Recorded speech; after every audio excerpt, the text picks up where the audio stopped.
রাত তখন 12:30।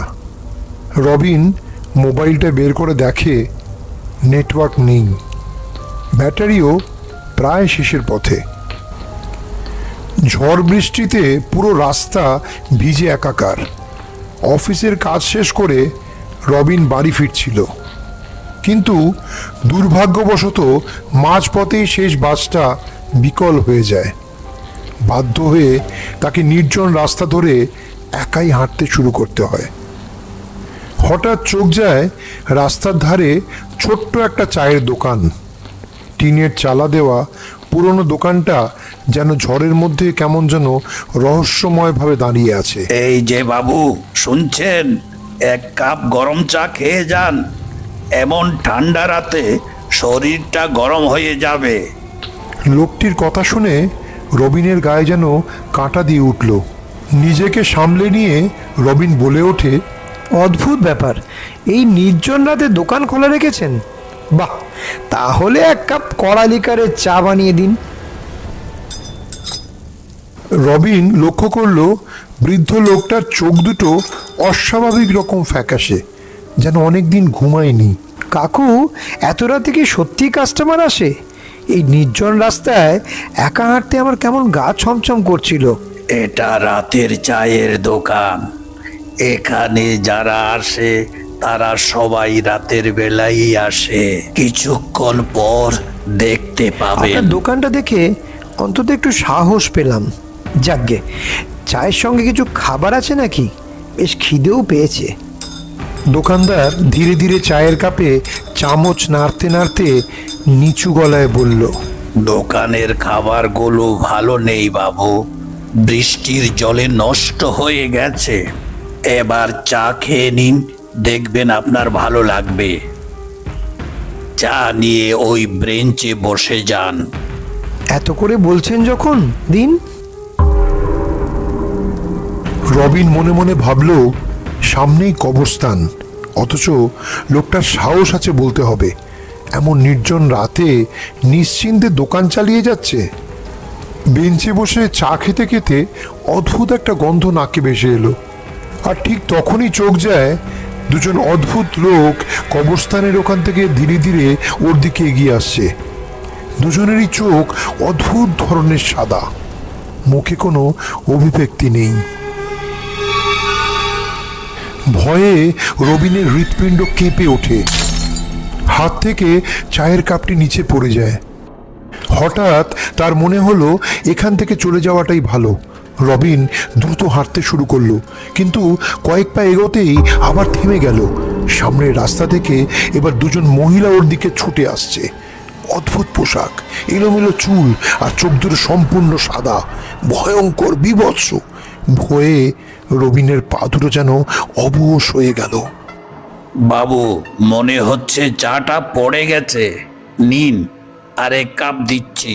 চা সম্পূর্ণ শেষ না হলে এখান থেকে যেতে পারবেন না। রবিন খেয়াল করলো একের পর এক অদ্ভুত লোক দোকানে এসে চা পান করছে, অথচ কোনো কথা বলছে না। চারপাশের পরিবেশটা ক্রমশ ভারী হয়ে উঠছে। নিন, চাটা শেষ করুন, আপনার ভালোর জন্যই বলছি। দেখবেন শরীরটা একদম চাঙ্গা হয়ে যাবে। দেখুন, আপনার চা খাওয়ার পর থেকেই আমার কেমন যেন অস্বস্তি লাগছে। মনে হচ্ছে এখনই বমি হয়ে যাবে। প্লিজ, আমাকে আর চা খেতে বলবেন না। একটা কথা আপনাকে বলা হয়নি, এই দোকানে চা সম্পূর্ণ না খেলে আপনি যেতে পারবেন না। রবিন কয়েক মুহূর্ত চুপ করে দাঁড়িয়ে রইল। বৃদ্ধের কথাগুলো শুনে তার মনে হচ্ছিল লোকটা কি তাকে হুমকি দিচ্ছে, নাকি ওকে সতর্ক করছে। আপনি যাই বলুন, আমার চা খেতে আর ইচ্ছে করছে না। বৃষ্টিও তো থেমে গেছে। আমার মনে হয় এখন এখান থেকে চলে যাওয়াই ভালো, না হলে আবার ঝড় বৃষ্টি শুরু হতে পারে।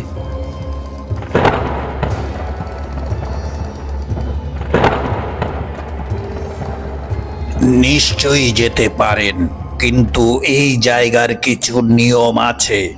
আপনি বুঝতে পারছেন কি না জানি না। সত্যি বলতে আপনার কোনো কথাই আমি বুঝতে পারছি না। যা বলার পরিষ্কার করে বলুন। আর হ্যাঁ, চায়ের দাম কত হয়েছে? এই দোকানে চায়ের দাম নেওয়া হয় না বাবু, তবে চায়ের অপমান করলে তার শাস্তি পেতে হয়।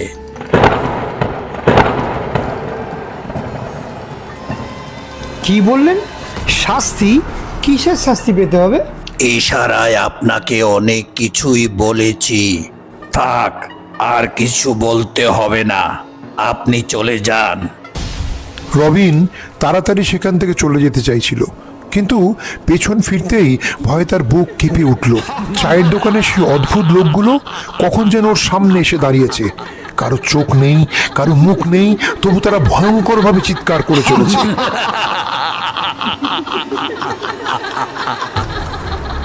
রবিন ভয়ে দুহাতে মুখ ঢাকে। পরক্ষণেই সবকিছু স্বাভাবিক। লোকগুলো আগের মতোই শান্তভাবে বসে চা খাচ্ছে, যেন কিছুই ঘটেনি।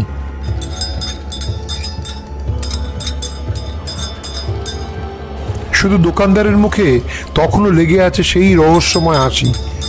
রবিন আর এক মুহূর্ত দাঁড়ালো না, পাগলের মতো দৌড়তে শুরু করলো।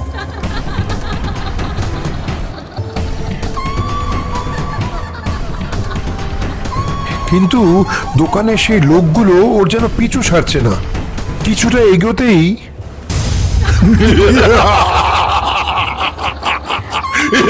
যাবি কোথায়?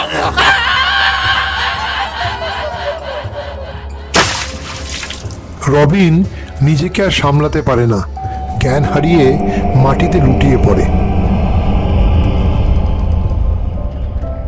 ভোরের দিকে জ্ঞান ফিরলে রবিন কবরস্থান থেকে ধীরে ধীরে বেরিয়ে আসে। ক্লান্ত শরীর, রবিন আর হাঁটতে পারছে না।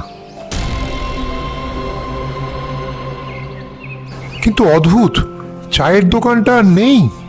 সেখানে শুধু একটা ভাঙাচোরা টিনের চালা দাঁড়িয়ে আছে। রবিনের বিশ্বাস করতে কষ্ট হচ্ছে, তাই পথচারীকে জিজ্ঞেস করে, এই যে কাকু, শুনছেন? পিছনে একটা চায়ের দোকান ছিল, কোথায় গেল বলুন তো? চায়ের দোকান? এখানে চায়ের দোকান আসবে কোথা থেকে?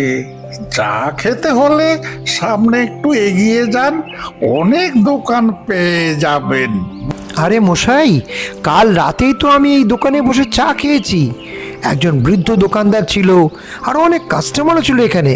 লোকটি কয়েক মুহূর্ত চুপ করে দাঁড়িয়ে রবিনের দিকে তাকিয়ে রইল। 10 বছর আগে এখানে একটি সত্যিকারের চায়ের দোকান ছিল।